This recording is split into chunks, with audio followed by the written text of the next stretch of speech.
Today, I'm going to be showing you how to make Goraasa Dama.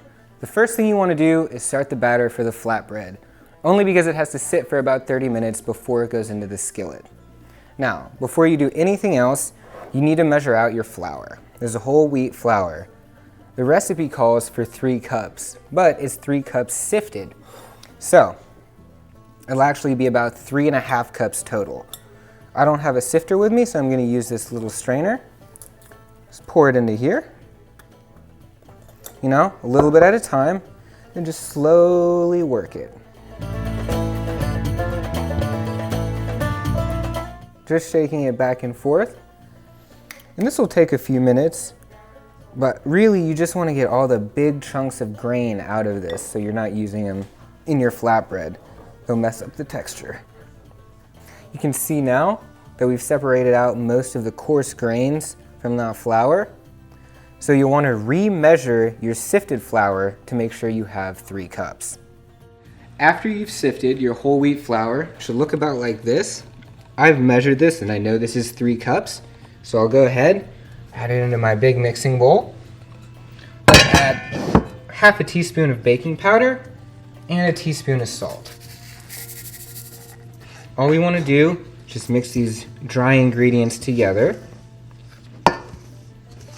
No, don't overwork it, just give it a nice little spin. Make sure everything's even. And then we want to slowly add 4 cups of water as we stir it. So what I like to do is make a little well in the middle and add the water to here as I stir it in to the rest of the bread. So if you can see, the dry mix is up against mostly the sides of the pan, and I'm stirring it into the water as I pour it in.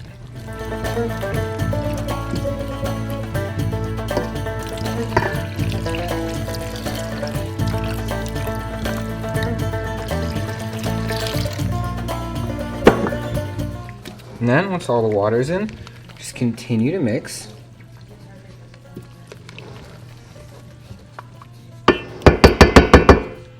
Now, once you've given it a pretty good mix, you've got all your dry ingredients in there, you want to grab a whisk and really just whisk it together really well.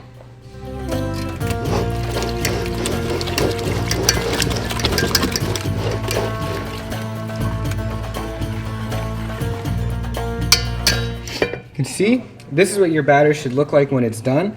It will still be very watery, which is why you want to let it sit for about 30 minutes. So, we'll come back to this in a second.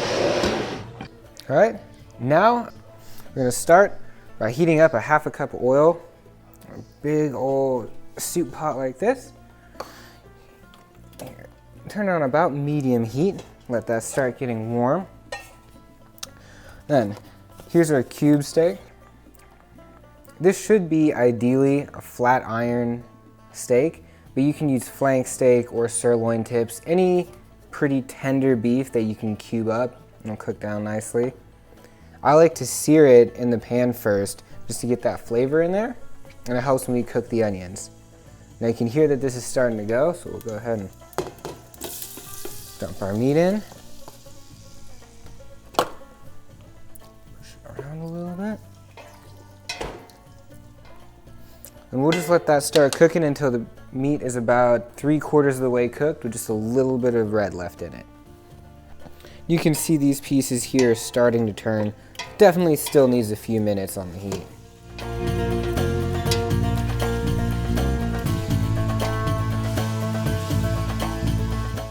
You want to heat it up basically until it's cooked like a rare steak. Alrighty, here you have the steak. This is about how it should be. Just pull this off the heat, put it into a colander here.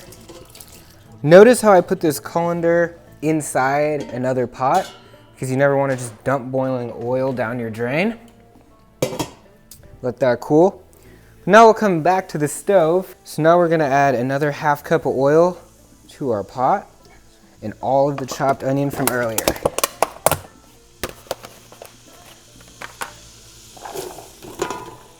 Just give that a quick little stir. You want to heat this up until these yellow onions get nice and translucent. Should take maybe 2-ish minutes. And you'll be able to tell what I mean when they start to turn. You can see how these onions are starting to get a little clearer. And occasionally you'll want to run a spatula on the side of your pan just to deglaze it a little bit. Now that our onions are just about where they need to be, we'll go ahead and add about 3 teaspoons of garlic. Now, make sure you don't just leave it in a chunk there. Mix it up. And we just want to cook this really until we start smelling the garlic coming off of it. You'll notice in my directions I say a lot of cook until it's fragrant or cook until you smell it. But a lot of times, you know, your nose is more accurate than a timer. And everybody's ovens cook differently and stoves cook differently. So, you know, trust your sense of smell. I'm gonna turn the heat down just a little bit because I don't want to just, you know, ruin this.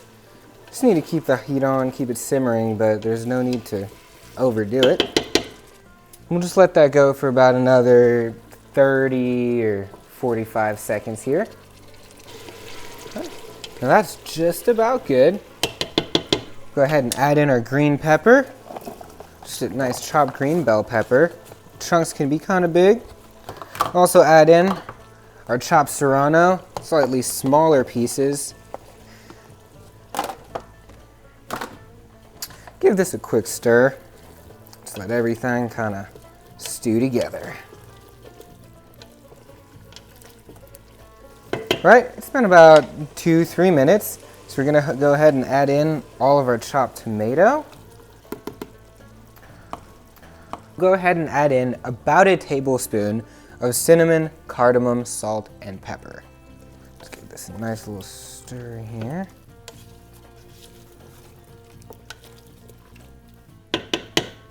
Now that there's some more stuff in there, I'll go ahead and turn the heat back to medium. Once we've gotten all our spices, tomatoes in, we want to bring this up to a boil. I'm going to just pop it up to high real quick. Give it a quick stir. Put the lid on and walk away for about a minute. Now that our stew's boiling, we'll uncover it, reduce the heat all the way, give it a stir.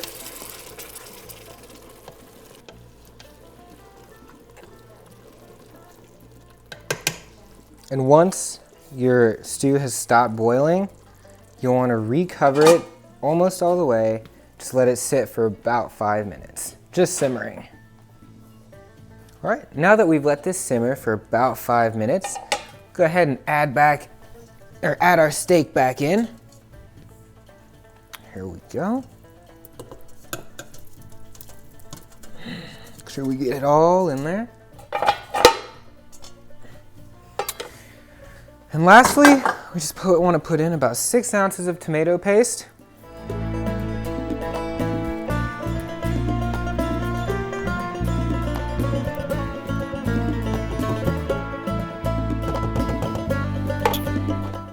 We'll just stir it until it's nice and mixed up. You see the stuff's coming together pretty good now. Now that that's mixed together really well, cover it back up, simmer it for another 10 minutes, we'll be good to go. Now that we've let our stew simmer for about 10 minutes, pretty much there. We'll just give it a quick stir, take it off the heat. All right, so the final step in the Goraasa Dama is the flatbread. I'm gonna add a healthy amount of oil, but not too much, to my saucepan. Just move that around on there really nicely. Then I'll grab a ladle full of my batter. Just dump it in here like a pancake. Just enough that it fills up the entire width of the pan. We are gonna have to flip this, so you wanna make sure it's thick enough you can flip, but not too thick that it won't cook evenly throughout. Just let that go for a minute or two.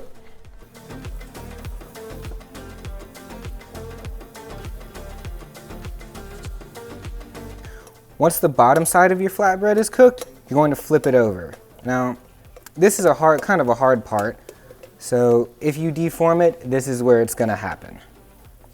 Now, it doesn't have to be perfect, but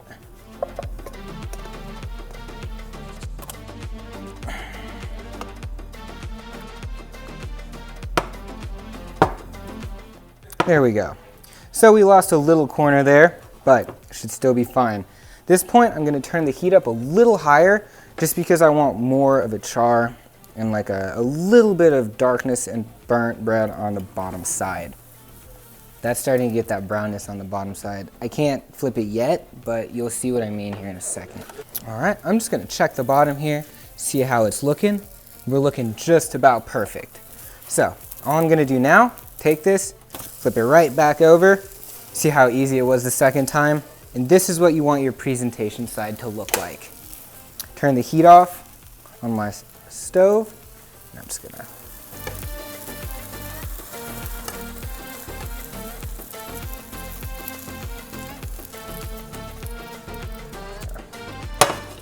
now I can clean the plate up a little bit, move our veggies over. Some nice fresh Greek yogurt and a little bit of mint. It does wonders for this heavy, bready dish, just to lighten it up. And lastly, we put the good stuff on. Give your stew a quick little stir again, and then add a healthy dollop to the top of your flatbread.